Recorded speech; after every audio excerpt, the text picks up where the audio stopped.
Rembrandt Armeson von Rijn, Les adieux de David et Jonathan, 1642. Musée de l'Ermitage, Saint-Pétersbourg.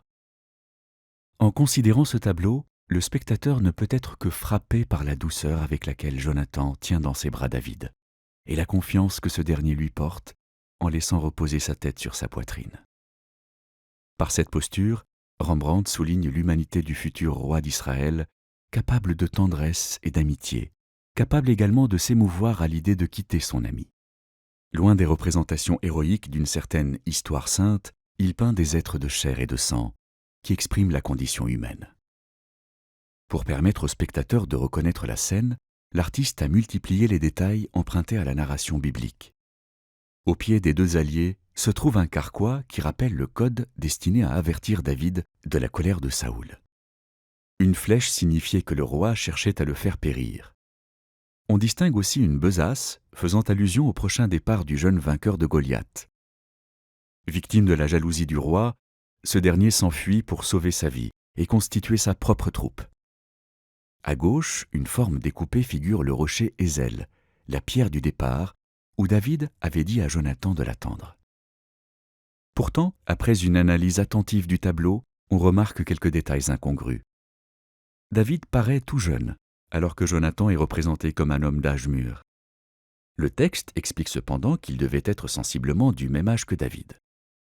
Il est vêtu d'une robe olivâtre à franges dorées et d'un somptueux manteau rehaussé de fils d'or. Son turban à aigrettes étonne. Certes, il s'agit d'un attribut traditionnel des Juifs qui remplace le chapeau pointu à partir du XVe siècle.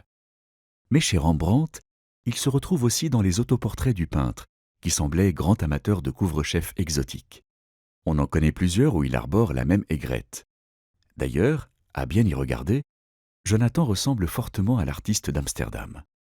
Même figure un peu ronde, aux yeux enfoncés, même nez, même moustache. Jonathan paraît avoir une quarantaine d'années, ce qui était l'âge de Rembrandt en 1642. Si l'on accepte que Jonathan soit Rembrandt, il faut alors remarquer que David pourrait parfaitement être Saskia, la femme tant aimée du peintre qui vient de mourir. Il porte un somptueux vêtement aux riches couleurs dorées et arbore à son épaule une magnifique épée maintenue par un harnais. La poignée et la garde semblent d'or fin, tandis que le fourreau est fait d'or et d'une sorte de velours vert. David a la blondeur de Saskia, porte les cheveux longs et les retient par une chaînette qui ressemble plus à un bijou de femme qu'à un bandeau d'homme. On ne peut pas reconnaître son visage, car curieusement, il fait dos au spectateur. Faire de David Saskia n'est pas absurde si l'on se souvient que Rembrandt possédait un exemplaire de Flavius Joseph chez lui. Or, l'historien juif décrit ainsi la scène. David tombe aux pieds du prince, lui rend hommage et l'appelle le sauveur de sa vie.